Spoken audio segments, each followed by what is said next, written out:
All right. October 4th, Conservation Commission. Let's do it. That's all I got for an introduction today. Morning. I thought you were gonna be gone. I am going to be gone at 7:40, Oh, so can stick around until then. it's combobulated and late, sorry. That's all right, no worries. All right, any public comment today? There's no public online. Okay. Any members have any public comment they want to share? Commissioners? All right, so then let's head off to the minutes of September 20th.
I had no comments or corrections there. Thanks, Reed. Anyone else? No. Move to approve. Thanks, David. I have a second on the motion to approve the minutes. Oh, second. All right, thanks, Terry. Any discussion on the motion? Okay, all in favor, please say aye. Aye. Aye. Any opposed? And any abstentions? I'm gonna abstain because I wasn't there. Okay, 4-0. Laura and gonna abstain. All right. Thank you, everyone. And that reminded me that I was supposed to draft a Google Doc for the what was it, for the ERF memo? I did not get to that.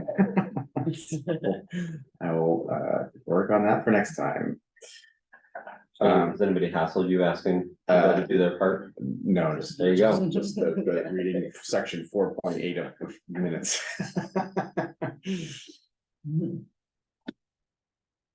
Okay, so we are gonna roll into discretionary permit 24-05 pre-app for 615 Burnout Road.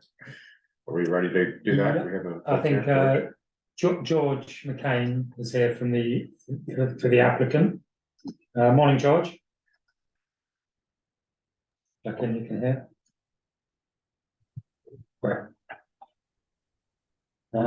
So All right, so what's the story with this project? okay, so this is a residential subdivision on Butternut Road. It's quite a large parcel. It's about 26 acres, I think. So it's a 4-lot subdivision. There's already a home and an ADU on the property, so they'd be creating space for 2 additional lots, and then giving us the 75% open space parcel. They're gonna need 2 units of growth management allocation. And one of the things that they're doing is investigating whether the driveway can meet the driveway standards in the bylaw, or whether they need to construct a new one. So we'll just have a quick look at the layout. So I'm sure you probably know, I don't know if you can see that, but this is the context map. So Butternut Road runs from Oak Hill Road here across to 2A. So it's sort of halfway along that. we've got a preliminary site layout. So it's quite a long horizontal site. So the northern element is going to be the open space lot. And then down here we have the other 3 lots, which is the existing home with its existing driveway. And you can sort of see how steep that slope is there, which is why they might need to put in a new one. And then 2 other lots next to it. Is lot 2 just the existing ADU turning into its own lot? Is that? I think there might be, George, correct me if I'm wrong, but I think there might be some sort of barn there, or was that the ADU? I can't remember. There's a garage there that's gonna be converted to a single family residence. Right. Got it. Okay, that makes sense. Thank you. So quite a lot of stuff going on this parcel. For the ERF prioritization, it's got a prioritization level of high. I think it was like number 46 on the list. We don't have any desired trails on the property. It's mapped as both core habitat, and the most of it is wildlife travel corridor. Just zoom in a little bit there. So most of it is wildlife travel corridor. So we need the HDA, habitat disturbance assessment. It's got these uncommon, rare, threatened, and endangered species, which has sort of quite complicated regulations about it, about getting verification for Fish and Wildlife that what's happening is okay. It's in the north of the parcel, so it's in the area that's proposed to be open space, so it shouldn't really be affected. We've got the unique natural community for Grammar Ridge. And then we also have the scenic view shed, which sort of laps around the top northern part of the parcel, and then also the southern part of the parcel. Watershed health. There's no mapped wetlands on the site. The site plan indicates there's some sort of stream there. So probably interested to bottom that out for the discretionary permit process, mark any watershed protection buffers on any map we get. It's an open space development as it's larger than 10.5 acres, so it does have that 75% set aside. So that's around 21 acres of open space. We've got a big long list of stuff that we want included in it, which includes slopes of 30% or more and watershed protection buffers. And then the other things are sort of consistent with the landowner's right to develop land, which means to achieve the densities allowed in that parcel and while safeguarding the open space. So one just, I don't know if that's specifically a recommendation, but maybe just to give us a steer on what you think is like the priorities for inclusion, given that there's a lot going on this parcel. And then lastly, the clearing limits for the new homes. So we have the findings and recommendations, the habitat disturbance assessment. The select board, I think, are considering bylaw amendments.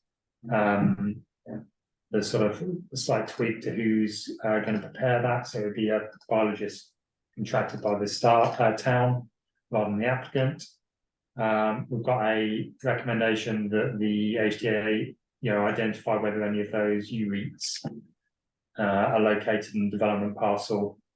I think that'd be quite handy for determining whether there's going to be any impact on them.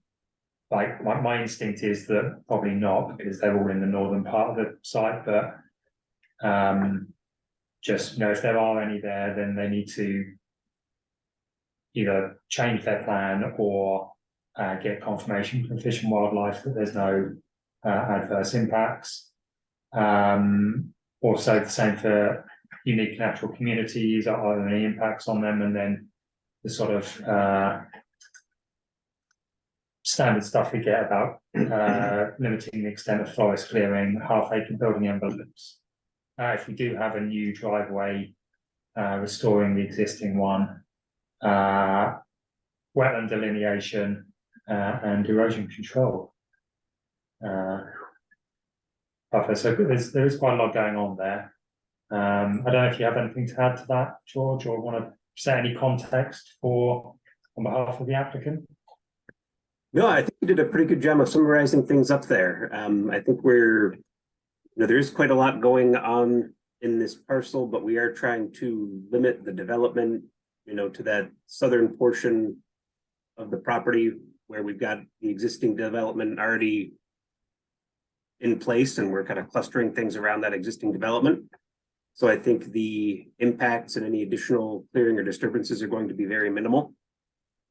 And yeah, most of the significant natural communities and all the, high value resource areas are going to be in that open space lot.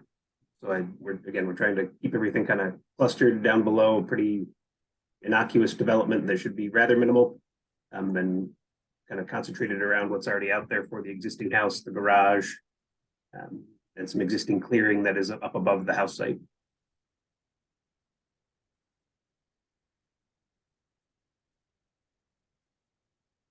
I guess I can start with,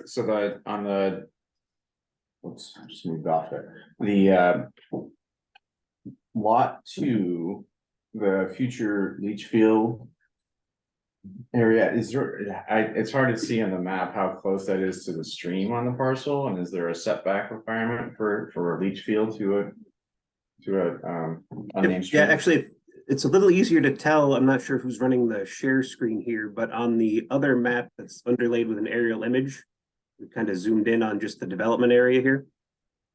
So this that's what I'm looking on at. the eastern side of the parcel running by the existing house, and this proposed leach field is on the western side. I don't have a scale on this. This is a 50 scale map. We're probably 300 feet from that stream, and the setbacks are 50 feet for wastewater systems to that.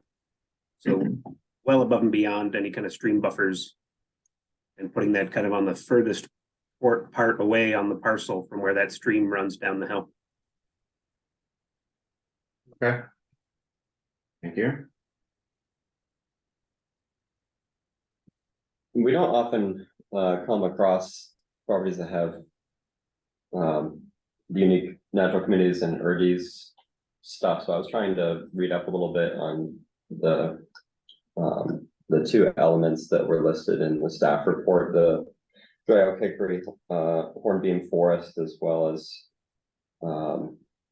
the Gamma Ridge formation. And I couldn't find a whole lot of information on it, so I was just wondering if any other commissioners have more information on kind of the value of that and I can extent talk of it. about the forest if you want. I don't know what you want to know, but it is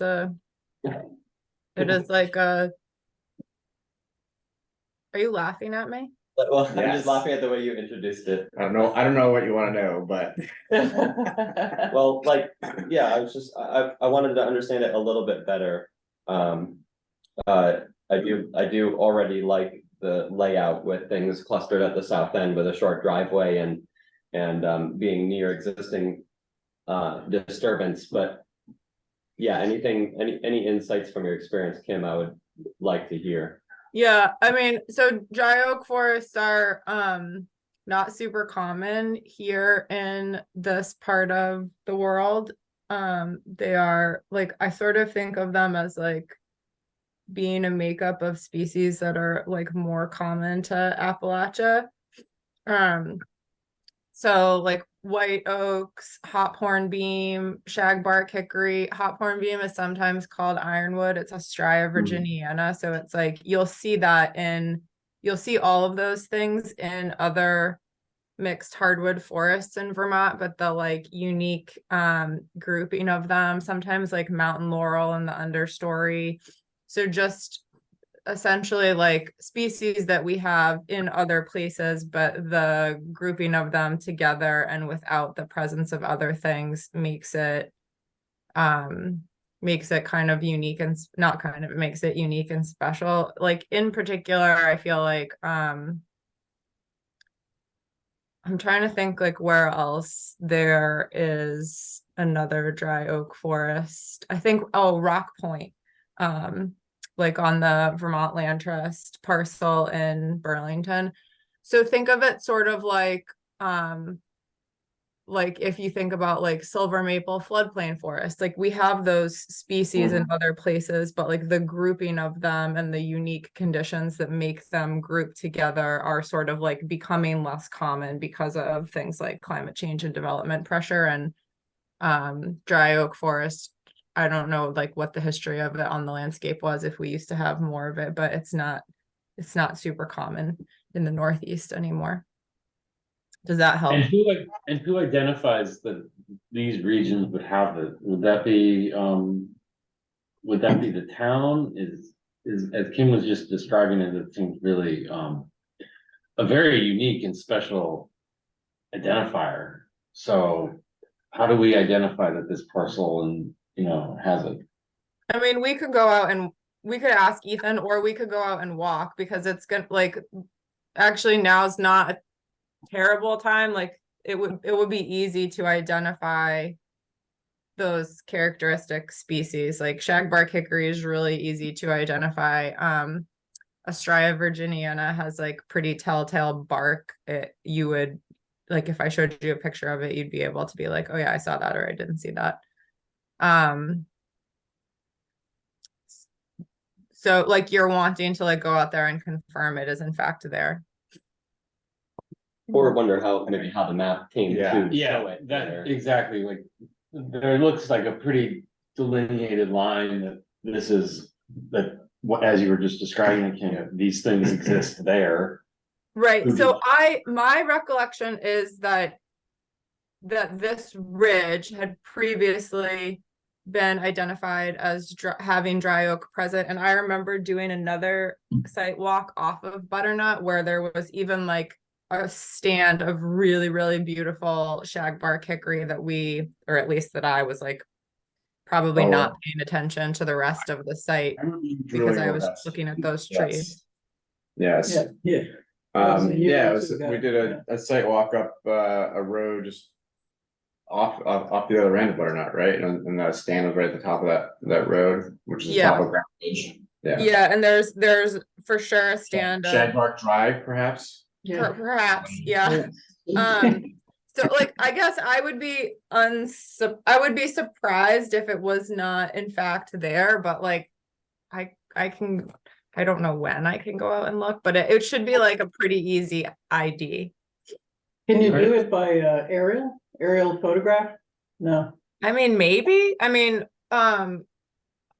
yeah, tree morphology there's no competition. It's not, or I mean, there's lots of competition. It's not an urban setting. Do we have that imagery? Maybe the state does. Or a drone? I didn't mean to this is outside my area. If I go look at the bark, I'm good, but I didn't mean to derail us too much, because these are located all at the north of but we don't come across it very often, so I wanted to make sure to understand it a little bit. And also I'm trying to see if like Vermont Land Trust has like a write-up on it or something. And if it was something of interest to the commission, to talk about whether we would want to go and see it at any point. It's back there pretty. So is this the kind of thing that we've already got, our first recommendation is to do a habitat disturbance assessment. So is this the kind of thing that would be picked up by a wildlife biologist? That I don't like. Are there unique wildlife species that would not be found elsewhere? I don't know. I think we can include it in our recommendation that what we've done is, are there any of these UREITs in the development parcels? So that we've got this line on the map, which is on our mapping system, but also the state's mapping system.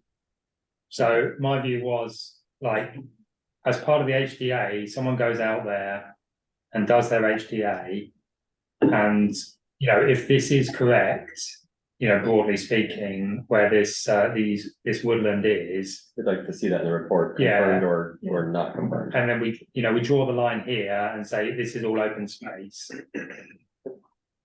Yeah, I didn't mean to derail, because I don't think it really affects the application. I apologize for taking us so far down that way. I mean, the complication is if this woodland is a lot more extensive than previously thought, that would be more of the complication, and that's when you have to start getting fish and wildlife. I mean, that's pretty far for it to get down towards the developed area. So is that parcel to the left, is that where we took the sidewalk? No, that it was it to was- the right of the rightmost purple area on the map. See that road that goes up there? Okay. So I'd like to look at the map where all the lots are. You can bring that back up. And I had a question about lot 3 and wondering, we talked about trying to shorten up driveways for wildlife to be, to have more room to corridors and things. Is it possible to shorten up that driveway and bring that house down closer to the other houses? Well, we haven't put the building envelope in here yet. The idea was that that driveway is already traversing a cleared field through there.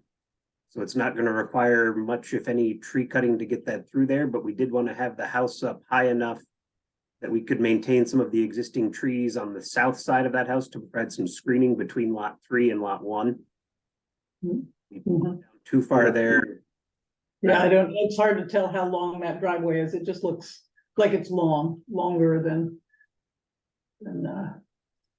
But it doesn't really bring it back into that lot. Is it very close to the beginning of the open space? It looks like maybe 100 feet. 100 feet. Yeah, that's what I was gonna estimate about as well, is maybe 80 to 100 feet. 35 paces or something. Driveway. Mhm. I know that was one thing that Jens was trying to get us to look at, was the length of driveways and keeping them more compact. Yeah, this one should have some nice, we've got a portion of the open space with the stream buffer to the east.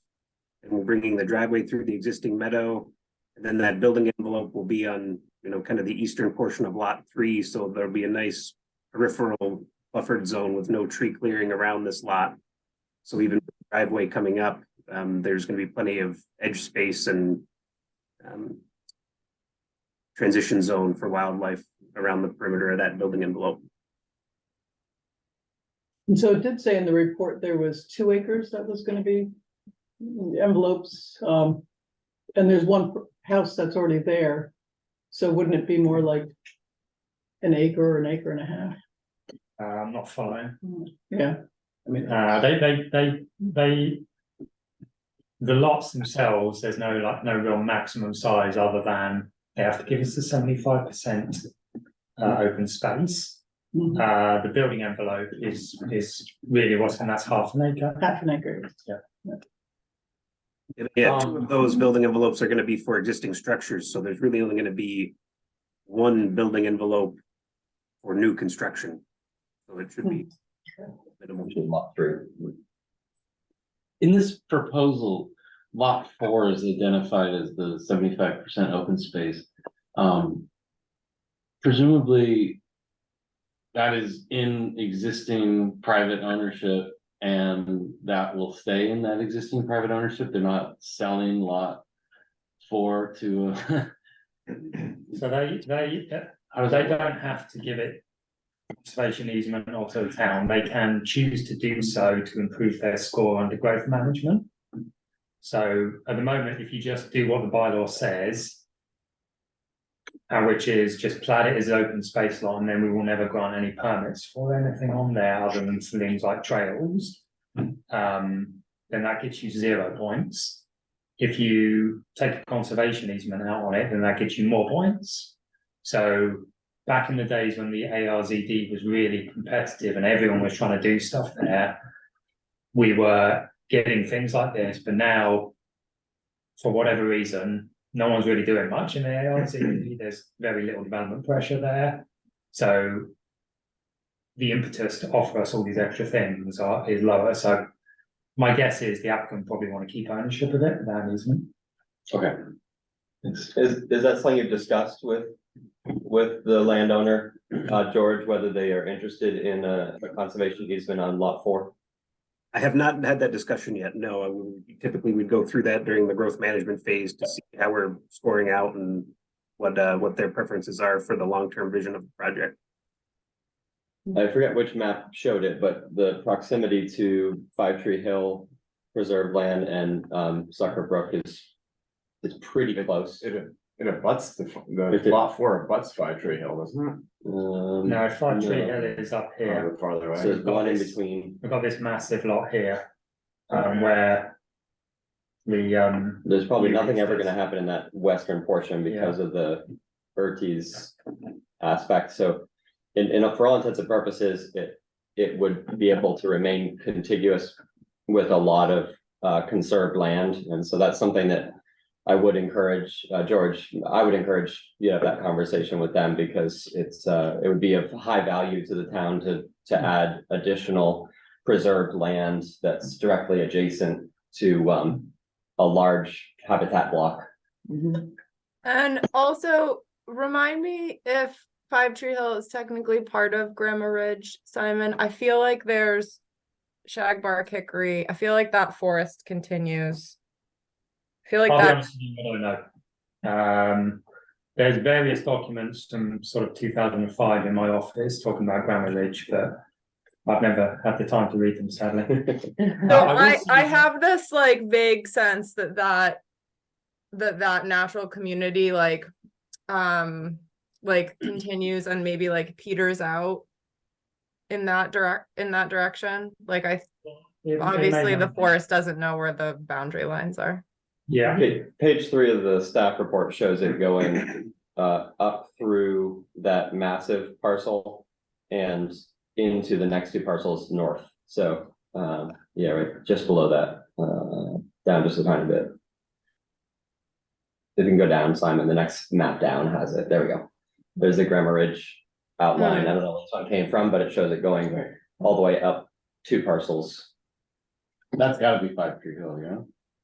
That northern, The northeastern one, I think it is, but Yeah. It would be. I'm pretty sure I'm pretty sure there's another stand of shagbark hickory in the Five Tree Hill part. Anyway, it's just like it's contiguous. There's like a good argument for like conservation of that entire community. That's my forester with my forester hat on. so I know George has to get off at 7:40 and so does Eric. So just to make sure we're not rushing this, do we want to talk about the findings and recommendations? yes, let's do that. Sorry, Eric, I'm a problem today. That's right. All right, so findings, there they are. The proposed 21 acres of open space meets the 75% set aside. Subject parcel is a high priority for conservation, the ERF map.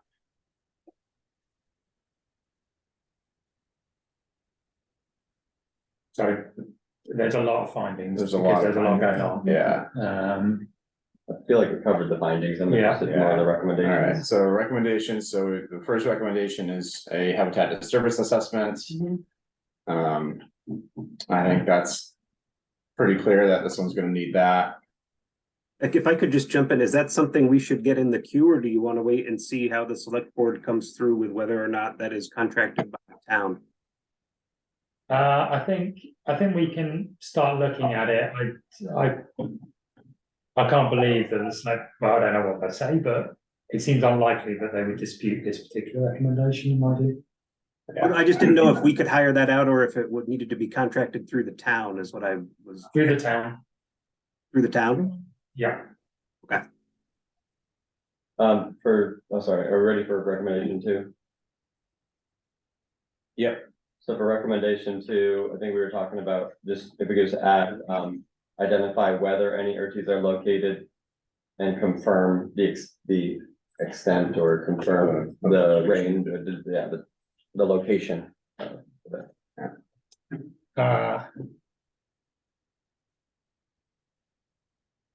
So do you mean like a map?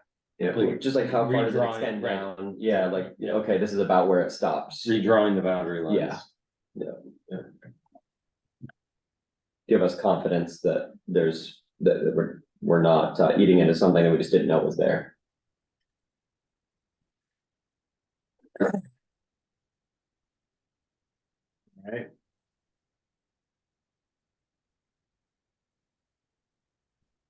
Right. Similarly, identify significant resources in the natural communities. Is that the right word? Yeah, that's how the bylaw talks about it. That's the Grandma Ridge Yeah, aspect. All right, any other questions or comments on recommendation number 3? Recommendation 4.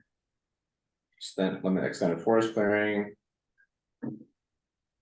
That's consistent with what we've recommended in the past.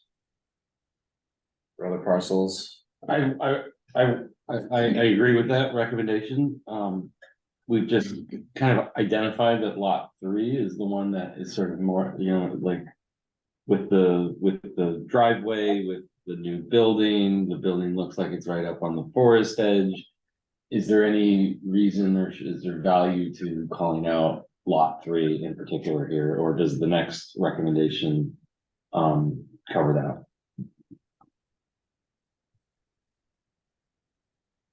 so I think the next recommendation covers it. Okay. So it looks as if that envelope is in the field. Is it true that there's no forest clearing? It for hasn't lot been drawn 3? yet, the envelope. Oh, I This see. is a It's just conceptual drawing, not a- conceptual, right. okay. Okay, great. That answers my question. Thanks, Simon. So yeah, I agree. Then 4 can be fine and 5 kind of covers the lot 2 and 3. And do we want to add anything there about the driveway? To recommendation 5. So.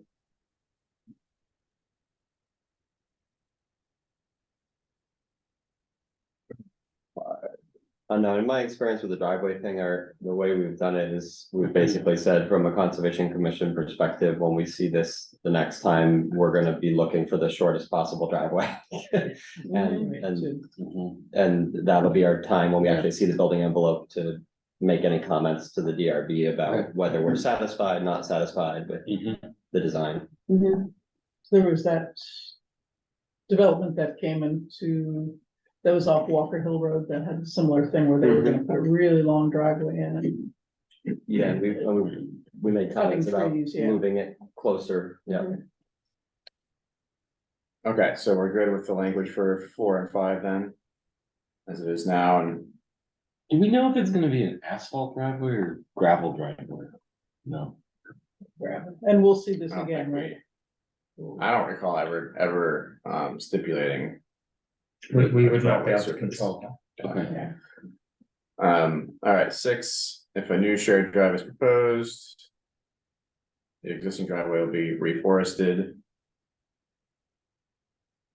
Any questions on comments on that one? You're quiet, Laura, today. 7, so a wetland delineation. Nothing stands must be out. prepared. Is this is something that the town also, or the state does this one? They do it and it's verified by the state. The applicant does it? Yeah. On that one, is it typical to do the entire property, or could we limit that to just the development areas? Just thinking from a cost perspective, as long as we're within 50 feet of any proposed development and cleared that of wetlands. That will- We've had previous permits where they've limited it to the development areas. Which the DRB has approved and wetlands have approved. Yeah, so like lot 4 would not need to be No. delineated, for example. That's what I'm thinking, yeah, because that's that would add a lot of time and cost to that for an area we're conserving anyway. Yep. It does have to go a certain number of feet from any disturbance. Yes, yeah, we've got to be, we typically go 100 feet past any proposed disturbance. Just in case you come across a stream or whatever. Yeah. Exactly. Yeah. All right, any other questions or comments on recommendation 7?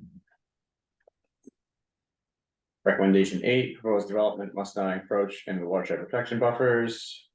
That's pretty standard. And runoff and erosion control plan. Yeah, and then 8 is the runoff erosion control plan, which is also pretty standard. Anything else? I'll move approval of the recommendations as drafted. I second it. Any discussion on the motion?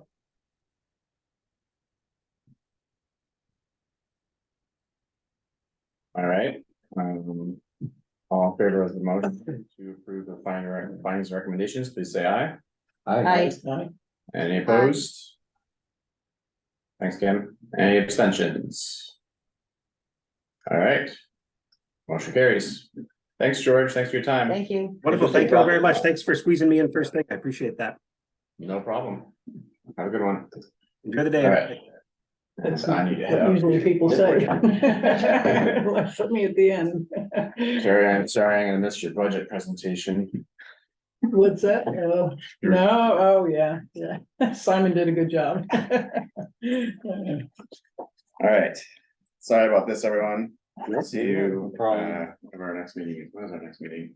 November 1st, no, October 20th. Getting ahead of myself. October 20th, 18th. 18th. All right. I was gonna say, I think the 20th is a Friday, right? Yeah, but it's in my head now that it's the 20th. So you're gonna get, the email sending you is gonna be wrong. Already know. It's funny how things like that can stick in your head.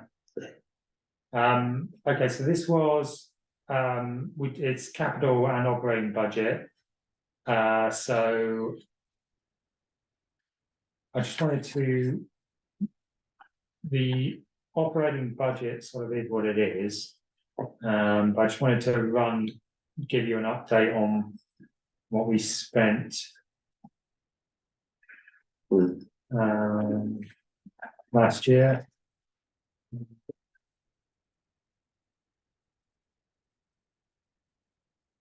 And I just wanted to remind everyone I have a hard stop at 8:30, so I hope we can get through everything. So I don't have the finalized budget from budget, but this is my own, You're tracking or? my tracking from FY 23. So this is FY 23. This is last year, Last year. stopping July. Yeah, June stopping 30th. June 30th. We spent the majority of our budget. A significant amount of it was on mowing the trails. Also just general bits and pieces for Anne to help with her job, maintaining the trails. A couple of things here which we're trying to That's avoid not me doing. though, right? Reed. No, that's Reed Parker. Yeah, any last names. So, yeah. Probably signage or something like that. Yeah, we've got our No Mo May signs, and then the big expense this year was the match that we said we'd give Fellowship of the Wheel for the mud pond improvements, so to help them on the country park. They sent out a nice email over Yeah. the weekend about it. Yeah. Pictures, looks great, Mhm. really awesome. Good partners in that. Yeah, they're great. They're great. So that's just give you a basic idea about what we spend our money on. So you know, So just explain a little bit about mowing, that just stands out. So what trails are we mowing? so we mow Schmoker from the parking lot right round and then through the wooded area. Yep, Or off of across, five, yeah, Sunset Ridge. Yeah, they go up they drive up to Five Tree Hill and mow through the top of it. They mow, I think they mow the Commons. They mow a big area at Allenbrook. I think they mow somewhere else, but I can't remember where now. So the Yeah. commons are actually functioning trails? Yeah. Oh, okay. Yeah. I guess, is that right in town, the commons? yes, in the village. Oh, it's Yeah. behind the town. the yellow, it's a figure eight Yes, of yellow, yes, okay. Gotcha. yeah. Goes all the way, is it Pine Crest, that development, or? Something Pine something, yeah, something, at the yeah. bottom of the hill, so it goes down and connects to. Hmm. To there, which is Okay. why we have some desired connections from there to Top Corners, because. It would be a primitive trail connection. Okay. from the village to Okay. Town Point. Yeah, I'm just mostly over at Mud Pond, Mud Pond, and there's no mowing over there, so. That's good. We also have the capital budget. So the one that is of interest to the to Conservation Commission. I'm quite sure why that's doing that. Oh, yeah.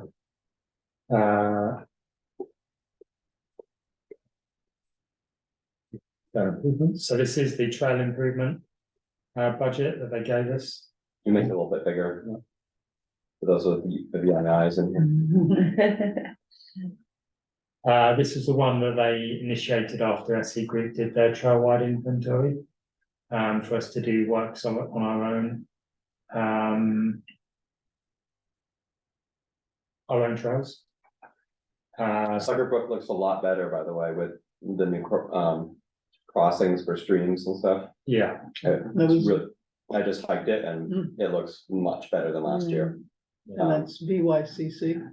did that. yeah, so they did one, I think one was like a training exercise, they did two that were training exercises, so. On our land, you know, you've got all that puncheon that sort of zigzags around, they did that, they did probably about. Halfway through down Boomhow's land, there's one over. He told me the name of it, it's like Goose Creek tributary, There's two that are like yeah. 2 minutes walk apart. So they did those two, and I think one was with Winooski Valley High School students. Which was it was great to see them out. I think there was a lot of kids there who didn't realise places like this existed, for them to go to. So that was good, and then a couple of training days for them as well. In the past, there's been a lot of erosion at those crossings because people try to like jump it. And then when they land, they like backslide down into it. So there's just like, it was eating away at the sides, and now it's like perfectly smooth, and you can see people are staying on the trail and not like trying to go to the sides to get around where it's muddy and stuff. So Oh, that's great. it's working really well. Just wanted to share that. Cool. So we also did, and I say we, DPW did the Oak Hill parking area for us. So they put in a new culvert and they just extended it slightly, so you can now you can park down diagonally. So I've actually seen 3 cars parked there, which is good. And it looks good, yeah. Mud Pond, the other side of Yeah, Mud it's Pond, the other side, Yeah. like the connection between Smoker and Mud Pond. That is Yeah. nice. So that's good. These two were ones that have been in there a while. I think Schmoker Trail Boardwalk does need to stay in there because that does need to be looked at some point. And I want to try and do something on the west side of Mud Pond next year. Yeah, it needs a lot. It needs something. So I put that in there. There's a lot of muddy spots and. Yeah. Just could use some help. And doesn't the Vast Trail sort of go through there? Yeah, it weaves in and out of our land and Dave Yandale's land. Yeah. I'm sorry, this is an aside. I just realized that I have a parent teacher thing at 8:05 this morning. I just got like a Google Calendar reminder. Do we have to vote? Is there anything else we have to vote on? Because I think we won't have quorum. No, we'll still have 4 people until David leaves anyway. Oh, okay. Sorry. Sorry. I'll send out, there's some town plan engagement opportunities, but I think Emily already emailed you direct. She did, and I forwarded to our neighborhood. Yeah. Yeah, so I guess just, this is our opportunity to say like what we think's a priority. I would like to do that. I think we need to keep the Schmoker Trail Boardwalk on there and see what we can do. So these are the things we'd be asking for well, we've got the big long list of SE, Yeah. but it's like, where do you start? Yeah. And this is the where do you start? But we would be asking for all of these. So these are the priorities for spending money on out of the capital budget. If something comes up during the year and it's an opportunity to do, something at 5 Tree Hill when we've just got that opportunity, then we can take it. But it's more just a guidance for everyone involved in budgeting about what we think the We priorities are. intend to spend. Yeah, And none of these were on the ARPA ask. the smoker truck boardwalk. was. Okay, that's right, yeah. So that might be. Yeah, I Might mean, be if taken they, care if of. they give us the money for that, that's That'd be great. nice. Mhm. Yeah. So just like, I guess, what do people think about this Oak Hill Mud Pond link? I love it. I love mean, it too. I really think I go that way often, so I don't have to go through tap corners. And I see cars there. I mean, they're not just pulled off there's no cell reception there. So, they're not on their phone, but, so I do see people walking that trail. And when I do adopt a trail, I can tell people have been on that trail. So, yeah, let's see. I know it does need a lot of work, but. I've never walked it myself, but I feel like it's an important part of allowing people to do longer hikes if they want to. And I see people park there regularly when I come on Oak Hill. I have a neighbor that she started right at her house, right on Christmas Lane. If only we had trail counters. Yeah. And she walked all the way over to Route 2A, over to Suckerbrook. And that was, it was a great hike. She said it was wonderful. She took her dog and she had put a car at the other end, or somebody picked her up, one of the other, but she really enjoyed it. So I would like to see it stay on. Yeah. We don't have an estimate though on what that. No, I mean, I'll look into this and just, because I think T-shirt size it. everyone's agreed that this is a good Mhm. way to spend money. We could, we have the vast trail going through our land, and they are more than happy to do all sorts of things for us. And sometimes it's off the trail, it's just for us allowing them to be on our land. So that's a possibility, if there's some handwork that needs to be done, the vast trail folks will come out, and Yeah. they're like the scouts, they kind of come out in force sometimes, so. So I'm sorry, I'm not like visualizing what can you point to it on the map where that link is? Or what, I guess you're suggesting? I'm gonna agree with it, but just for my own knowledge. So the parking area is over here, And there's Old Creamery Road, right? and then, Old Creamery Road's here. And then you walk along the defunct Mud Pond road. And you come off and go all the way around Mud Pond. And there's a lookout, there's a, what do you call that, boardwalk with a lookout area with a wood duck box there. And this is the quiet connector that Fellowship is Yeah. built? Yeah, Okay, yeah, so it's coming at Mud Pond from the other side, right, and then you can go around. and so which part is that you're proposing for the budget? So I think we should be spending a bit more money on this sort of side. Got it, Going up here, because with, so Fellowship of the Wheel are looking after this area now. yeah, There's not a huge amount that needs doing on this area. Maybe some repair there's like a boardwalk that basically goes through a swamp. Mhm. That we just need to fix up a bit. There's a huge long line of punching going on along here that Anne and I repaired all the tired ones.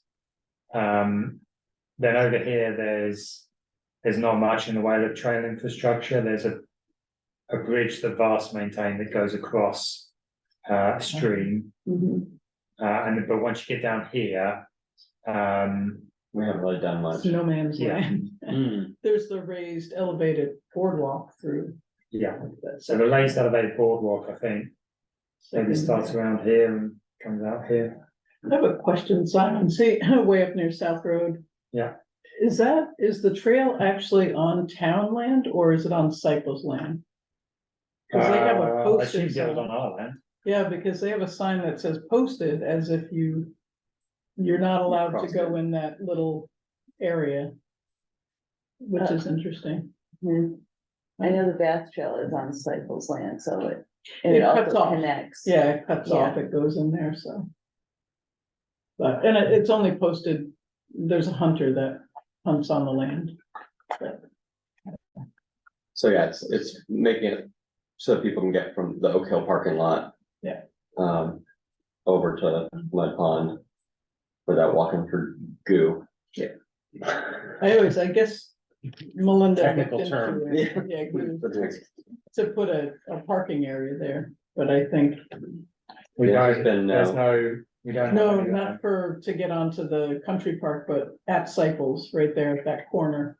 To put in something, so sometimes people, that's a long walk from Mud Pond East all the way around.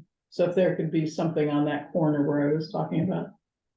But From what I hear, it's been looked into a lot a lot. with landowners and Oh, the- yes. the road work, Yes, yeah, that's right, the- the landowners that are right there. Yeah.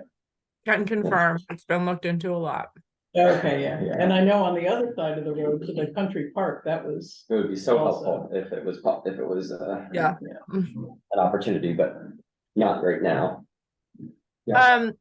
Is Mud Pond Road a class 4? And like, I just thinking like that, the end of it, that is not the trail, but like where people first walk, that's also quite wet. And I'm just wondering like, whose purview is that?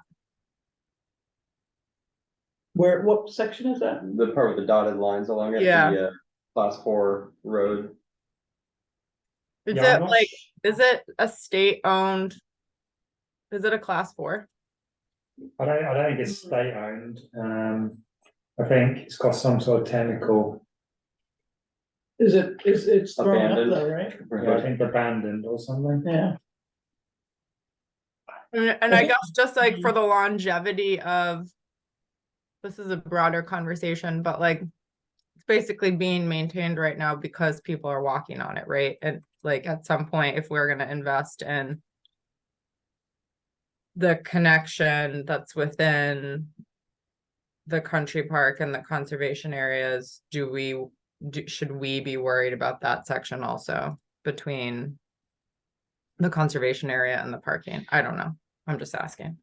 does Bast actually ask permission from the town to use that? Yeah, every year we have to do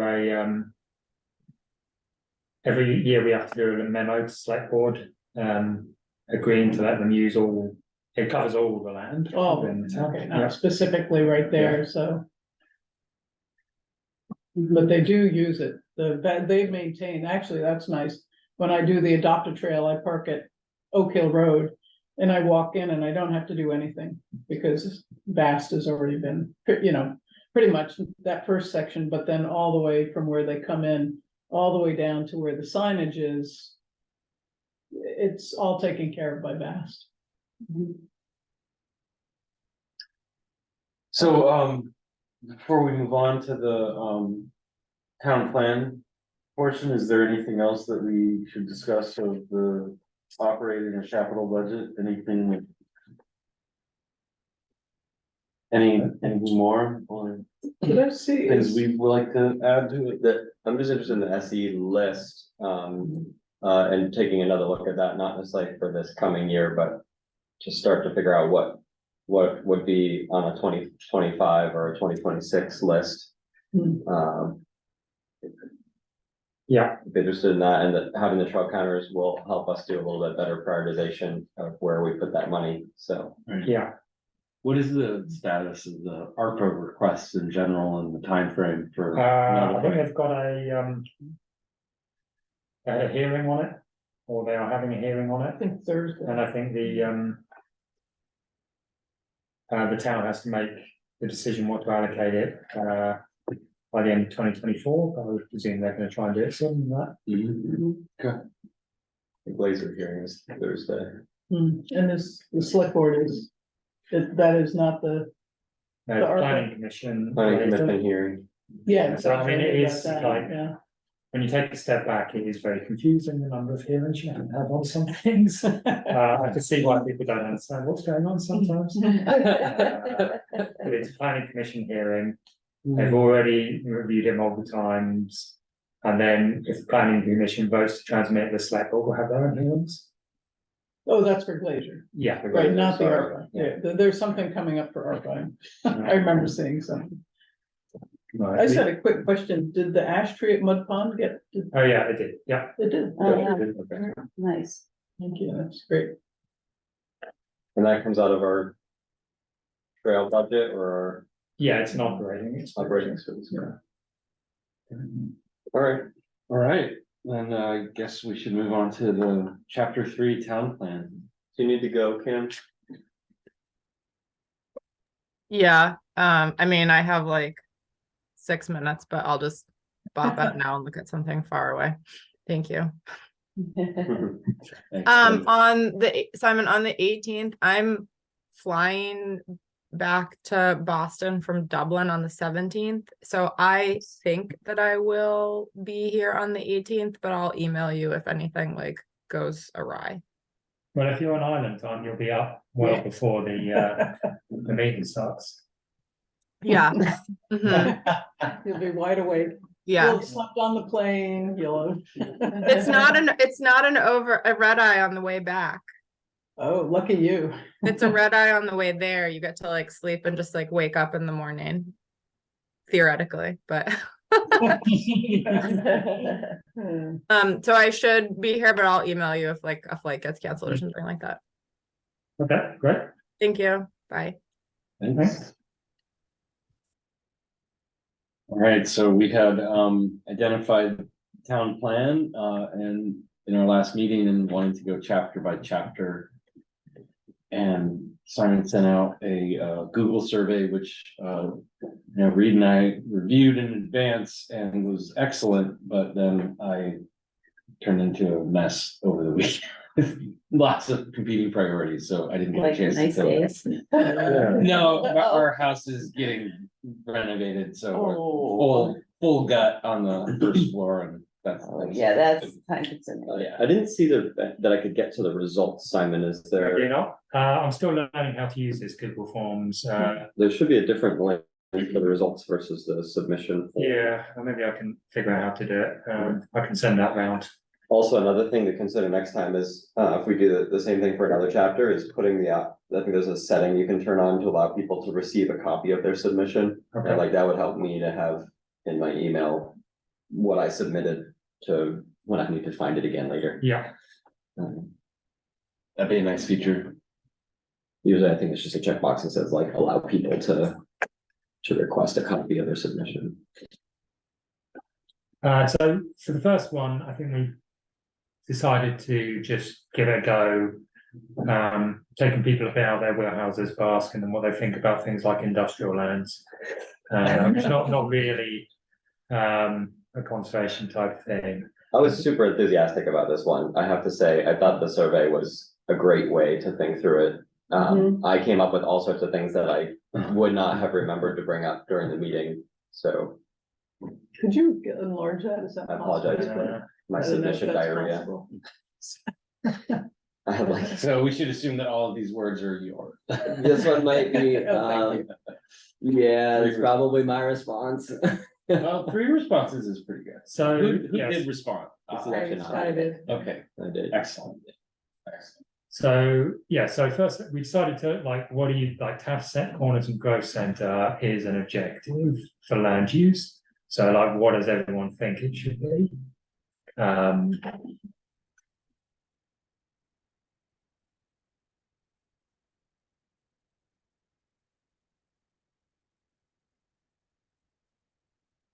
Yes, some of these are mine and some of these are not mine. Yeah, So there's a fair amount of wetlands and things and in that area, isn't there? In the growth center of town, in that area. I remember UPS wanted to expand their, and then there was somebody who had gravel piled up on the edge of the Allen Brook and, so there's things that have come up over It the. was Berlin City. Berlin City, that's Murders had Yeah.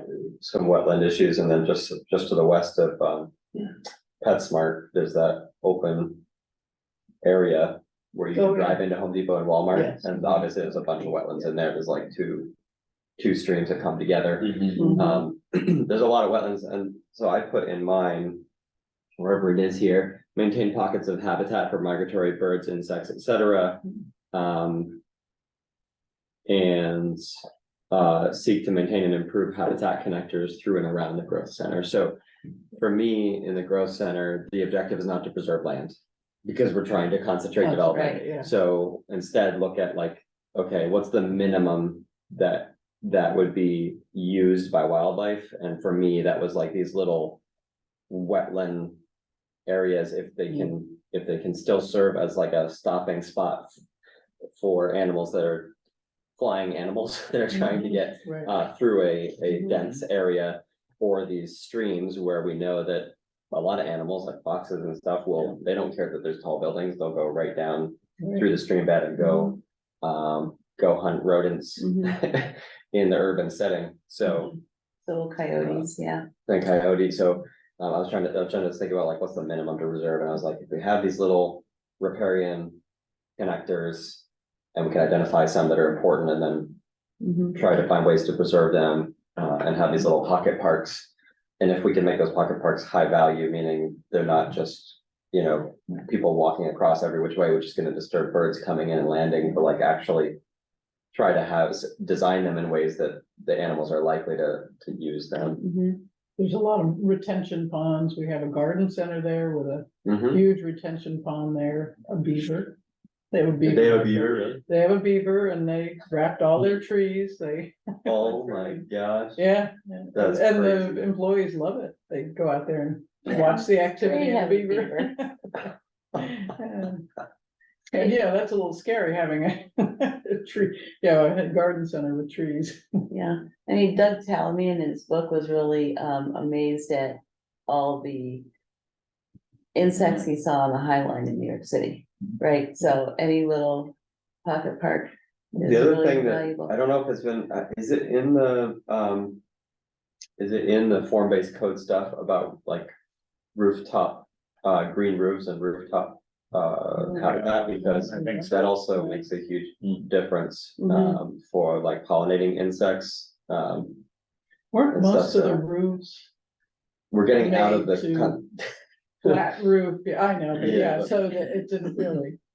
yeah, but you can still have Lend hip itself. roofs, so it still can look like peak, like it's got a peak, but then it's Oh. actually just a Mhm. faux True. peak, and behind it, it's actually flat, so you can have rooftop air conditioning units, and you can have rooftop gardens and stuff, so Pretty that's, sure that's how they did Southwood, isn't it? Or uh, not Southwood, not, the, Finney Crossing, no, the new one, Cottonwood. Cottonwood. Yeah, yeah, make it look like it's got a architectural roof, but it actually doesn't. Yeah, I'm looking at it right now. It's flat. Yeah, so anyway, that's kind of fringe to what we do, but I do think. Just thinking about like, how do you make Sure. it so that animals still want to. Still can do what they need to do Yeah, as best they can, I don't think it's fringe. I mean, it's kind of what we're here for, right? yeah, Right. well, it's kind of like a planning, I feel like it'd be the Oh, kind of thing that yeah, the planning commission and the select board would have to work out. But we can recommend it and say, one thing to consider the next time there are revisions yeah, to okay, gotcha, the. yeah. Yeah, to the form-based code is, if we aren't already incentivizing green roofs, we might want to consider that, because in addition to preserving these little pocket parks. and- Encouraging. Yeah, Mhm. yep. And urban beekeeping, all sorts of things. There was an article in the New York Times that you might want to read about urban beekeeping. Hmm. It was We're really doing it, we interesting. have an entire team at my company looking at it right now, because we're trying to get urban bees at our campus in Virginia. Mhm. And so they're looking at like volunteers versus hiring a company versus working with a university to bring bees and how to keep them and people Yeah. safe and stuff. There are some consultants in this article. I think you would enjoy reading this because it says why you shouldn't actually have urban bees. Oh, really? Okay. Interesting. Because they're, crowding out the native bees, Uh, because everybody's doing it to be green. oh, really? That's funny, yeah. You gotta have urban native bees.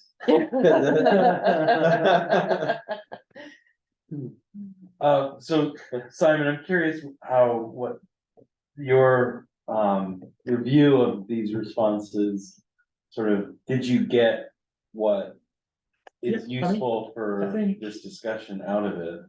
I mean, the objective was to review the town plan, existing policies and goals, and see what you think should be taken forward, and what should be new, and what should be dropped.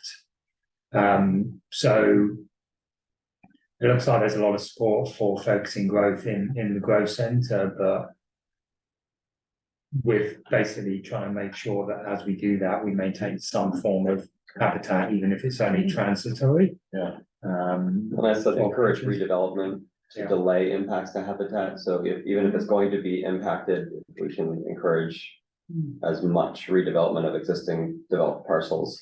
It will slow how quickly the animals have to adapt. So, Land use chapter extends obviously into, you know, the industrial, like industrial drive, also the rural characters, there's, There you go. yeah. So this is a pretty big chapter. So rural Williston. And we do have, and we have to talk about from my perspective, we have to talk about the waste facility that was surprising to me in reading it. Oh, at the dump, at the Yeah, waste facility, I thought, is that? a landfill, Current- yeah, like not just a transfer station, right? I mean, but a full landfill. Landfill, is that still in the works? Cause I clicked on a link that you had in there and it just went to CSW. Same. Site. And I Yeah. just was like, I Same. can't find No. it in there. Anyways, we can get to that. Yeah, So I don't know what highlights that. yeah, Coventry is gonna run out of room. Some. So the rural area, I see encouraging agritourism, positioning, building envelopes. So are we on to rural? Is that Yeah. what- Yeah, this is the Okay. rural question. I mean, this is sort of what I expected here. I mean, I think that is a good one. When I wrote that, I was Because- thinking about the folks up on 2A, off of 2A that Yeah. were like, hey, we wanna conserve our land, but how do we even do that? And we were like, well, you're a small parcel, so like, you gotta talk to your neighbors probably. It is what we talked about previously. We've sort of gone as far as we can with regulations in the ARZD. We basically made it really hard for people to do stuff. And then the next step is it's more work on our part, but to start making people aware of all these other pathways, particularly people who are, you know, transitioning ownership. I know that I know you probably know a lot of people who like, oh, this person would never sell their land for development, but that person doesn't live forever. Yeah, and even if Yeah. there's like areas where we've got these really high priority parcels all clustered, even like doing an outreach initiative and saying, let's reach out to all those homeowners and say, all those property owners and say, how many of you would be interested in a discussion about creating a nature preserve? What we just reviewed was a great example of that. Yeah, Is if you've got an existing country park. And it's abutted by landowners who are currently maintaining the rural character of it. or have high priority parcels based on our prioritization. An organization focused around, or not an organization, but just organizing those conversations into a pathway. Yeah, that makes a lot of sense to me. Yes. Okay. Oh, sorry. Oh, I was talking to Kate from the Vermont Woodlands Association last night, and she said that they really sit down with landowners and talk about all the possibilities, including, you know, making a trust in your will for the land and the whole work. So she would be a good person to explore all the possibilities. It could be a follow-on to doing an ERF, celebration of conservation in Williston and ERF awareness this late fall. We're looking at the very end of November after Thanksgiving, beginning of December as potential time to have that first event. But it could be that next year we look at, okay, let's have another event and this time let's focus on bringing in some speakers who can help people talk about like estate planning and how do you preserve land through estate planning and things like that. Yeah, that's a great idea. And I was gonna mention, could this fit into ERF? You know, people Yeah, wanting to look into conserving or. yeah, and if we transferring. know there are landowners who are interested, then we can start budgeting for that and say, well, if they're gonna be ready in the next few years. Let's think Well, about that. we're in the chapter of the town plan where the ERF could come into play and there could actually be some kind of specific call out in that town plan. If there's a, you know, if, should there be a transfer tax specifically to fund the ERF? You know, would the types of development, and I'm not signaling out anyone in particular, but the types of development that we review in that plan. Should the ERF be funded by a transfer tax? When those big parcels get split up into 3-4 different sections, that's really common. You know, there's the transportation tax, there's the school, you know, there are, Right, impact. the impact, thank you, yeah, the impact fees. Where does the where does the ERF funding come up in the town It's in plan? chapter 13 at the moment. Okay, so we'll have a specific Yeah. opportunity to. What's think about chapter 13? Conservation and natural resources, I think it's called. So that's like the real.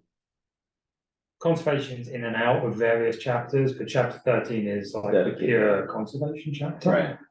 So this one's, Yeah. this chapter 3 is more about, like Global. our zoning, Uh-huh. our priorities for the different zoning areas.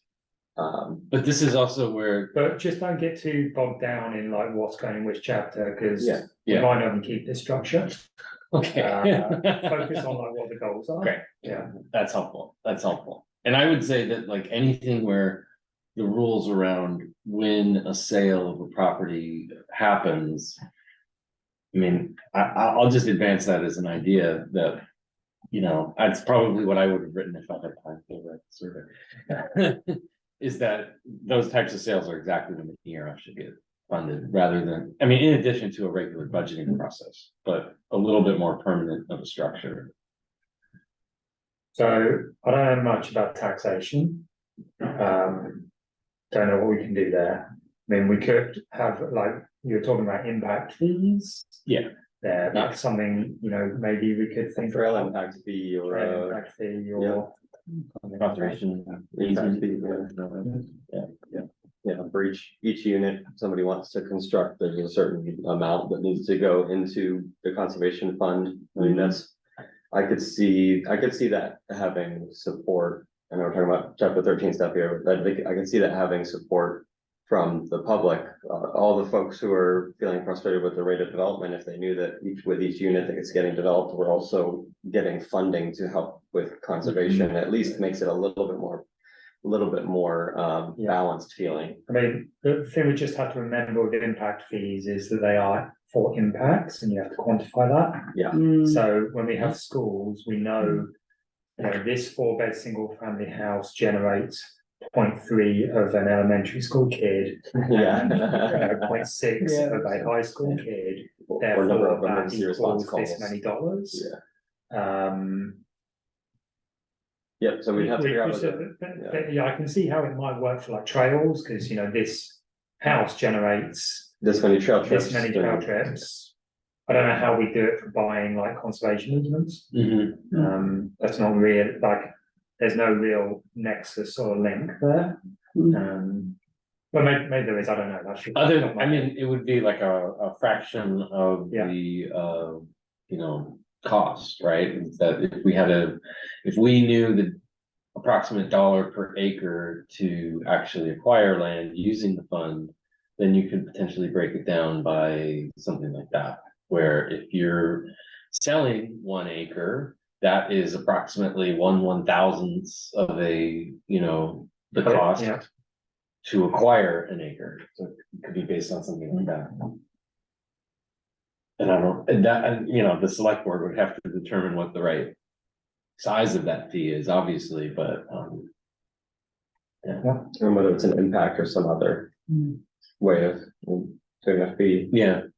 I know a lot of towns do, I think I bought this up a while ago, it was like a penny per dollar on tax sales tax, so that is just dedicated to conservation. Mhm. So that 1%. Yeah, 1%, right? Like there's what, a 7% sales tax here, right, in Williston? Yeah, Yeah. although I did hear So something a interesting, quarter which of a is, penny or- because of all the retail theft that's going on, there's a reduction in locals purchasing at local retailers. More people are purchasing online, Right. and then the local tax doesn't apply. And we're So- losing stores. Right, so it's just something to keep in mind that like reliance on the Yeah. retail tax revenue stream is maybe less reliable We're in the losing future. stores?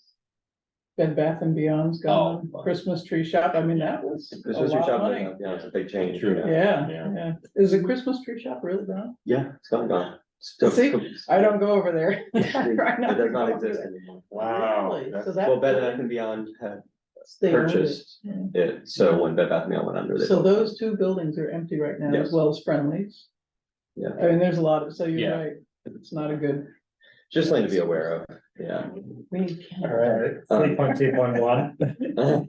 Thanks, Simon. Protect rural character, well, just, there's a couple of things that I found quite interesting in here, so I just want to. Maybe tell us what you found Yeah. interesting, because you're. I you mean, got that I big think- perspective. Like, let's just say everyone thinks that's a good idea, because they're this one continued to permit larger open space developments in highly sustainable locations, suitable locations. I don't really understand this objective. I also don't really view much of the ARZD as being suitable for large developments. I think this is already covered in our bylaws.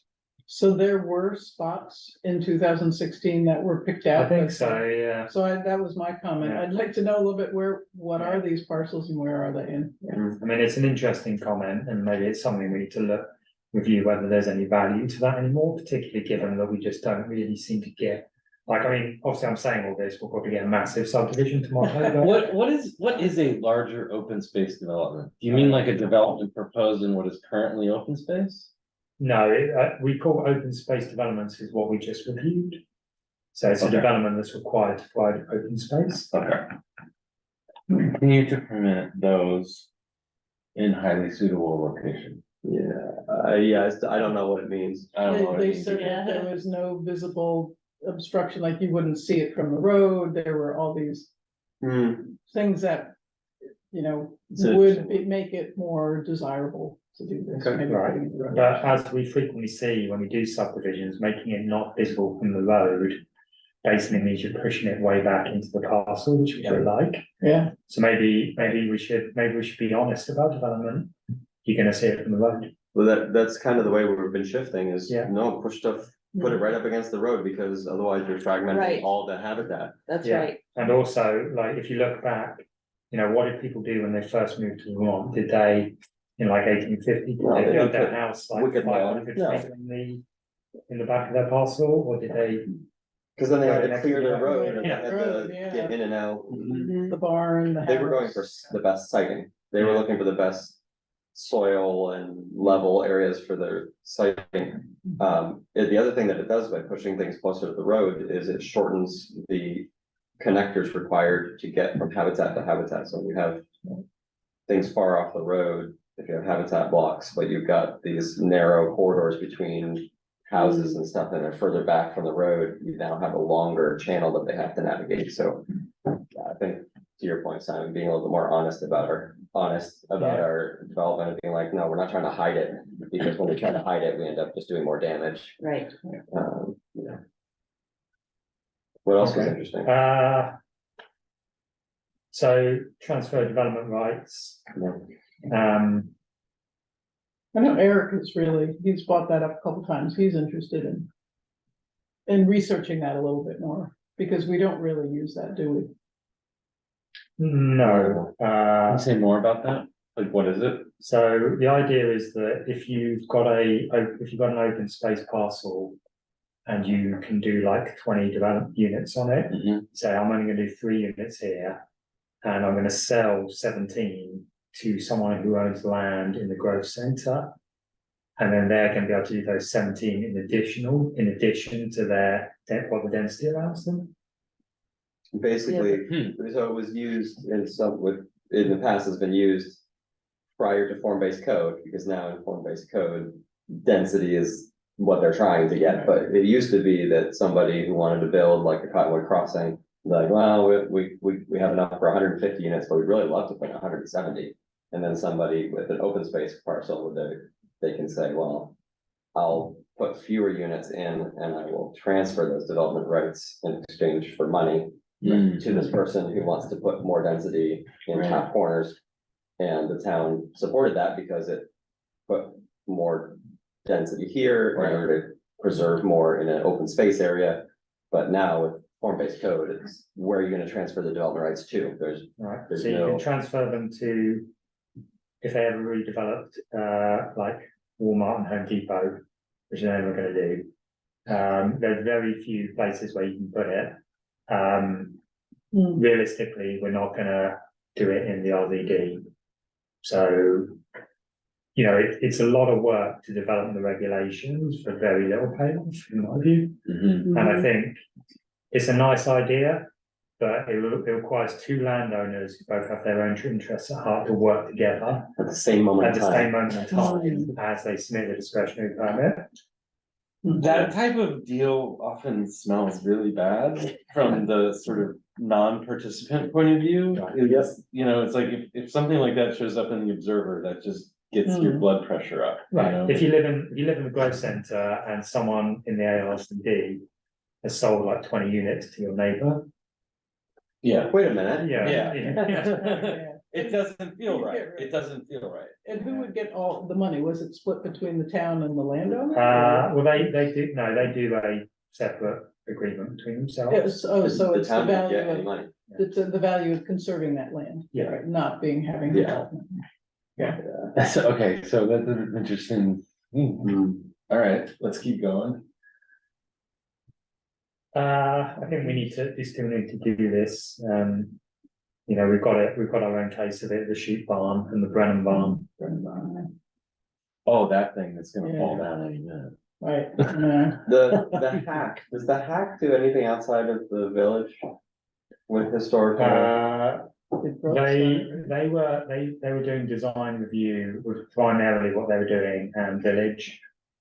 Design review is, a lot of it's gone away because it was all form-based code area. Right. But there are still areas like along Route 2, the industrial zoning districts Okay. where they front onto the road, where we do have design review. So okay, they've got that, but, cause I was just wondering whether, like, it just seems like we're not the right group probably to.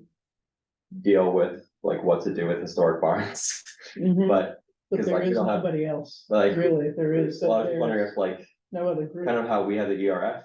Yeah. That if the Yeah. hack had a fund to Mm. help Hmm. preserve historic sites where the landowner doesn't have the funds or the desire to do so. Yeah. One or the other or both. Well, the problem is that the town owns Brennan Barn. I mean, that's They don't- a good example though, But where the you, fund could be They used for that, don't right? They don't wanna use it. They if don't you wanna. used it as like if you used it to renovate and then serve as an education center Right. and the community garden, then you're promoting the message of open space and a working landscape, which is obviously very much in line with what our scope Yeah. is. So that's what I was thinking, just like, if, Private barns are probably another matter, which there are plenty of those. but those barns could potentially be considered, just the way we don't go out and buy every parcel in town. We only buy certain ones. Yeah, The same thing, there could be certain historical barns in town that. The town says that's really valuable, we'll purchase it from the landowner. And, or we'll purchase the whole property because it contains this historic barn. And then we will restore the barn or stabilize the barn. I guess I'm gonna say Brennan Woods again, because they were given that barn to them. And there was a huge, I just happened to get a hold of somebody that had a big push to Mhm. renovate that barn, and the town was like, we don't wanna do anything with that barn, we're just gonna let but it. it's it was in the plan. Didn't anyone point to the plan? I mean. Right, I right, mean, yeah, oh, gosh. Yeah, so I guess my only point was, I just felt like I was unskilled to navigate this topic. It's a good point, and it's like something that's, I don't think we necessarily have to buy every barn, but There might be Like, one or do two that we- worth buying. do we develop like a bank of knowledge, which, you know, if someone comes to the town and says, I've got this barn, well, sorry, we can't buy it, but we know how to get plants and we can help you with that. We could be your partner to get Yeah. it preserved. Yeah.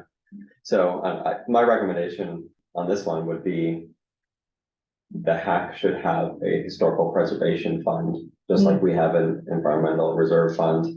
And they should be able to work with property owners to preserve historic sites.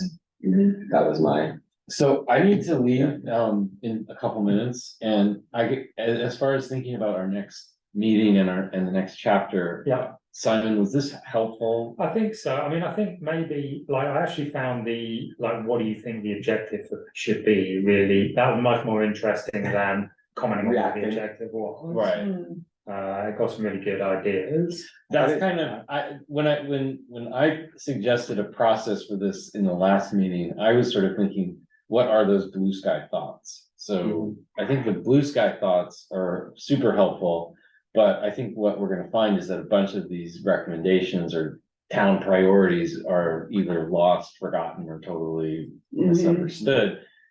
Maybe calling out some of the things that don't make sense is helpful here to say, we don't get it. But I guess also pound for pound, the amount of work it took to put the survey together versus the information that It was mainly like, once I figured out like what question am I asking, it wasn't okay. too difficult, I think. I've got some good comments from you guys about like, you should be able to get your results. I'd also quite like to know, like, we need a question, like, what is your name? So I know who's actually competing, Great idea. because I don't know. Like, they're just Right. like, the email Bring address, responses. my email address was captured with my submission. I don't know Oh, if you can yeah, see that okay. somewhere. There's probably somewhere you can see who's Yeah.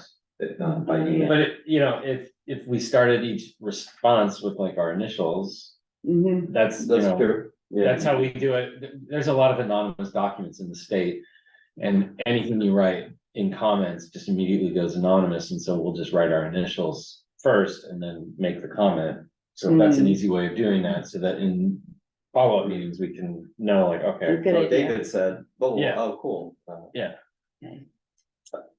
So what's next then? For me, seeing the actual, what was in the 2016, after the yeah. blue sky question was Yep. actually helpful, because it just reminded me of like, oh, so that's how far away we are from what I envisioned to what was there the last time. Some of them I was like, oh, great, this is already here, and some I was like, whoa.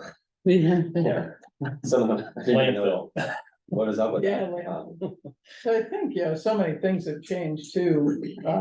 Form-based code has Yeah. changed, the pandemic has changed so much. Yeah. In relation to the town plan, so back in 2016. Things Yeah. are a lot. The different. village by a lot of. Or even before. It that. doesn't even feel that long ago. That's when I moved up here.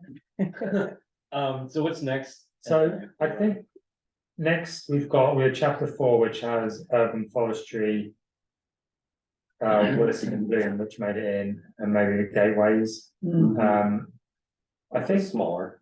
it's smaller, but I think what I'd like to do is, I don't want to, like, this is really interesting, so, and we've only got to 3.3, so I think next meeting we carry on where we left off. And then also, it's just, I'll do a separate one and we'll just do these Do two. those little ones. Yeah, these two. I think you should add neighborhood parks. That came up in your comments, read about the development zones. Yeah. Yeah, neighborhood parks might be good, urban parks too. Yeah. While they're not stuff that we review typically, Yeah, I think we may have comments that would help, like the planning commission with their revisions. All the work going on at like Allenbrook School over there, it's basically an urban park. Isn't that like, it's right next to the development thing, right? Are you talking about the Forgot what you guys call it. recreation facilities being added, or are you talking about the Abazimanahanek, the Yeah. Tree Island? Oh, Tree Island, Tree yeah, Island. yeah, Yeah. that's basically what that is. Yes, it's gonna be an urban forest park or. Right. Yeah. All right, I gotta Eventually, once the urban part comes in. Yeah. go. Well, on the 20th. All right. Okay. Yeah. I'm glad to hear it. A lot of work for you, Simon, because for me, I mean, I think there were at least 5 ideas that I was like, wow, I'm really glad that I got that out, and I would not have done that in a meeting. So I needed to sit with it and like, just see a blank prompt. This is the topic, what would you expect to be in here? Yeah. Start writing, like what's on my mind, what have we seen on the reviews we've been doing? Mhm. Yeah, so just briefly, Laura, Eric and I did our Zuckerberg Trailhead Consult last week. Oh, it was good. Talked to, I think it was, I was saying it was a high success rate. People felt they had no option but to talk to us. You're scanning the Yeah. wedges. I was like that, I was like, hello, because they were trying to get up the trail. We got some good comments back. A lot of people were very complimentary about the trail system. I enjoyed using it. Got a few comments about like helpful things about like lack of affordable housing. A few people talking about a lot of comments about it should be easier to get around town on your bike. And maybe some things that might be, developing the route from the village to Taft Corner is a heavy lift. A few people were saying just even better signage for getting through Southwood would help. So you can do that. Probably I found interesting is that 75% of the people we talked to didn't live in Williston. Which shows that we're hosting Zuckerberg Police, the regional facility. Right. Yeah, so close to the interstate, it's just a. Yeah. And trail forks, I think that's, Yeah. people are, whatever app they're using, that's what most people. In the old days, you knew the ones in your town, and if you had a friend in a neighboring town, they'd bring you to one of their trails, but like, now you can just go to any trail in the state and know what you're doing. Totally different world. So that was good. I think hopefully you've seen the emails for the workshops that are taking place for Williston 2050. I'm signed up for one. I'm signed up also. Good. Federated Church, yeah. I'm Yeah. on the Penny Crossing one. Okay, I'm doing the Federated Church one too. Yeah, okay. Nice. Yeah. So What happened with the, oh, sorry. So it looks like Emily has actually added more to this now. Just a bit of description about what the events would be like. Yeah. And other things. So you guys already signed up, which is Yes. great. We're also looking for table captains. So the task there is that we've got 5 things we want people to talk about: housing, employment, transportation, conservation and energy, and parks and facilities. So we're going to provide like a script and a how-to guide. We're asking like board members who are going to volunteer to be table captains. And really the key thing is just to, everyone's going to be there for like an hour, just over an hour. Don't spend 35 minutes on housing. Right. You've got to keep it moving is the point, just to keep people moving.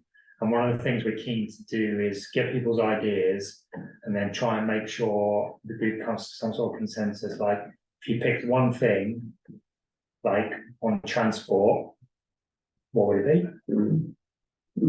And get that written down. So are people gonna circulate through these tables? We would, And then we're gonna have a group everyone will be conversation. groups of 4 to 5, and you have sheets to write on and put sticky notes, and then there's a little bit of reporting back. I get it, so you're gonna actually be using the script for all the different Yeah, topics. everyone will have Okay. like, Got it. everyone will do housing in their own group and employment in their own group. And from your table, you wanna know, like, if you had to pick one thing on transportation, what would it be? If you had one thing on energy and conservation, what would it be? Report back, and then after that, there'll be like half an hour to go around and, chat with people about your area of particular interest, or, look at what other people have said in detail and things like that. So each topic will have the table with a table captain, each- just one. So you sit with your group for the whole thing, for the whole hour. So like if it was us 4, we'd sit in our group and we'd do housing, talk about it. Like, what do we think the priorities should be? Like, what do you like about living in Williston? What are the things we should be doing? And then the table captain would be like, okay, guys, 10 minutes on this, like, what's the one thing we should do? Let's move on to the next And that, section. yeah, so that's like, get Gotcha, held the okay. priorities, and then we go, okay, employment now. Onto the. For the okay. Penny Crossing day, I can be a table captain. Yeah. Can I just tell you, or did I tell Emily? You need Emily. to use the sign up genius that I will circulate the link to Okay, after Perfect, this. Yeah, all right, yeah, okay, because that's just going to the committee members who yeah, might be able to yeah. be there, okay. And are there a lot of people signing up? already? I think like it's different coming committees? in, I've been promoting it and we're getting some good attendance. I think some of the early ones are starting to fill up quite quickly. Yeah. Right. So we should have quite a lot of people at the Federated Church. Mhm, okay. Uh, And if I need to move to Williston Woods, I just Yeah. pick that. So, I mean, if you need more people to spread out. but I'm Oh, happy yeah, to like stay table over- They could be in captains. 2 different groups, yeah. Yeah. Yeah. I mean, I think we're gonna have to be like quite flexible on it. Good. But being a table captain isn't really that difficult, because I'm sure there'll be some people who can pick it up on the night. Mhm. But it'll be good to not have every single table, like someone who hasn't prepared for it. Because we'll, like, staff will be floating around helping, Okay, Yeah, so you're not on your own. good, cool. My question was gonna be about Global Foundries. Did that meeting happen? It was gonna be the Friday after our last meeting. Yeah, it was last Friday. We walked out, there's good route from the parking lot up the road. There's basically just a route that really makes sense, Mhm. skirting around these trees, and then you get into the Velco transmission line, and then you're basically at Jacob Cran's. Wow. Where's the So, parking lot? Are you showing a map where the parking it's lot is? it's next to Pyre's Autos and Oh, that Yeah, parking lot. solar field, yeah. Yeah, those that's a, solar fields. we've been looking at that for the last few years going, well, if only we could use that parking lot that's by the Department of Energy solar arrays, because it's so close. And it's Right. already on the right side of the stream that you'd have to cross from the church property. Right, I was gonna say, will this require a stream crossing in the bridge? Probably. not this one. This Wow, one is that's actually on the great. correct side of the street, Oh, yeah, good. yeah. Because that was a big, I remember when we went on that walk years ago, we had to go down a steep. They were I gonna. mean, have to this go through. is like an easy way, because you've already got the road to get to here. Which is so far back in, Mm, that's Yeah. amazing. And then it's dry and flat getting around here. oh, Cause nice. when And we then walked it, Velco maintain their easement. cause when we walked it, we came along here, we Mhm. crossed. here, Right. And then we Yeah, came along here. And so this is just coming on the opposite side of that field. That would be really ideal. Are there going to be solar panels in that field? That, So they think maybe, but the one thing they do want to do is keep the option open for solar panels Hmm, here. yeah. more- So Yeah. what Nick has said from WVPD is that they've got a model that they use in Burlington where they have like a floating easement. So say, for example, Be able to move it. we did the path across here, and then, I mean, it's just unlikely that they'll ever want to be that close to the tree. But say for Yeah. argument's sake, they said, oh, we can't have you here. The floating easement would be at the WVP. Okay, no problem. We'll go along here now, and maybe we'll cut into Bittersweet and use our easement there to get out. Oh, Yeah. yeah. And then once you're here, there's a path Yeah. into the parcel. It's so close. And is that the parcel, can you put your cursor on the parcel? Yeah, there? this is the parcel. Right there, okay. Yeah. Got it. It's like just on the far corner of that field. Once you get there, Mhm. you're basically in. So the power line goes through the parcel? That Yeah. giant, Does, oh, okay. yeah, that giant swath Yeah, you can see. that's pretty nice. I didn't remember. And that entrance is at a pretty safe spot on the road where that, and it's a pretty established gravel drive and it's not next to a bunch of residences. That's Those are all fantastic. really good. So where's? I don't wanna get too excited because corporate has to approve these things, but that's what we had. When we first looked at this 4 years ago or whatever, we were like, if only we could just have it be right there. Yeah, I guess it doesn't help, it doesn't hurt to ask, we should just ask the Global Foundries guy who So they knows. didn't But at the want- time, we had asked somebody Oh, you and the did? answer was no. Oh, Melinda or I think Nick had what they were asked. doing is they were figuring out Yeah. where they're And- gonna put solar. oh, yeah. They didn't know what they were gonna do with solar, they didn't know if they were gonna sell off the land, they didn't wanna like Mm. hamstring anything, but I think now that they've figured out their first solar project, Oh, they're a that's little bit great. more Yeah. interested. So will this That's so easement nice. give them points for their development on that corner lot? No, they Or don't, is this well, just I don't out of know, they don't need points from us. Okay, And it's maybe not they part get of that something from, it's not part of that, okay, You it's not see. houses, yeah. and I mean, they might have like some, corporate goal to do good in your local area. So maybe that helps in there. We might be able to help them write up the benefit, because it would be a huge, Yeah. huge thing for the town to gain a new park in a new area of town with high quality access drive and parking. Mhm. And there's nothing over there in that area for those It's not gonna residents, disturb really. people or, yeah, it's not like the other neighborhood ones where we were like, where are we gonna put the parking? It's gonna cause a Right. bottleneck with residents not liking cars there and people parking funny and, Mhm. Mhm. wow, okay. Yeah, So their next step is to work with Nick on what the Yeah, easement so Nick- language might look like. Nick needs to send them over some information. I think they need to do a bit more. I think I got the impression they still need to do a bit of figuring out about what they're doing here. In my view, no matter how they said we could do it, if they said, well, the parking lot has to be over here, or it can only have this many space, like, I'd just be like, yes. Exactly, yeah, it's perfect. Whatever we can do, we just need access to the parcel. Yeah. That's amazing. All right, And then lastly, Chapin would like some volunteers to help him. Hmm. I think both of you might be on the email Unavailable. already. So I was gonna put it out to the Conservation Commission, but I know you guys are already doing something. So is it's- it this weekend? This he was weekend, talking about Friday afternoon and Saturday. He wants to start putting up his beaver fencing. Oh, right, yeah. Um, Friday I'm around. Yeah, I can help, yeah, so he sent out, I don't know I if don't you were on think the I got email. that, but I haven't looked at my Friday. email all Okay. yesterday, yeah, so. Yeah, there's like I 25 can people forward it on to you right the, now, so you can email. see it. Okay, Yeah. In case you weren't on the list, he tries not to spam people, so, and we'll see him forward. Thursday anyway, so, Right, So yeah, Terry, Marin, sent, you had it. great, all right, thank you. Technology is amazing. It's like too instant. It's so, Yeah. Check out So, my gosh. yeah, it looks like Friday is like the figuring out how we're gonna do this day. scope it and then, Oh, okay, so not actual, Well, I guess we'll probably put a few up, you, Yeah. but just like how are we gonna organize this? So he's got all the stuff now. So there'll be like cutting 8 feet of wire, driving the posts and attaching it. Yeah. How Yeah. hard is this gonna be? there'll be a little bit of clearing to Yeah. create space, like to get all the brush away from where we're trying to put the okay, wire. I say we, I'm not gonna be there because I'm out of town, but, yeah, Chapin has coverage, so he's got 2 good blocks of time and he wants to oh, really good, get good, people out good, there because he has time to dedicate to it and lead the group and stuff. right, okay, Yeah. Every tree protected is another tree that we don't have to replant. Just remember that. yeah. Yeah, hopefully that line will last, so maybe in 10 years' time, you know, if that tree's robust enough. Yeah. I don't know if it's ever robust enough to stand up to a beaver, but The Yeah. quality of the materials is good Yeah. that we're using, so it should last. It's not like the temporary ones that we were doing early. We were experimenting with like, oh, I wonder if like the chicken wire is enough, or do we actually need it to be staked? And, you know, Yeah. now we have a process down and we just need to identify which ones to protect and get it done. Mhm.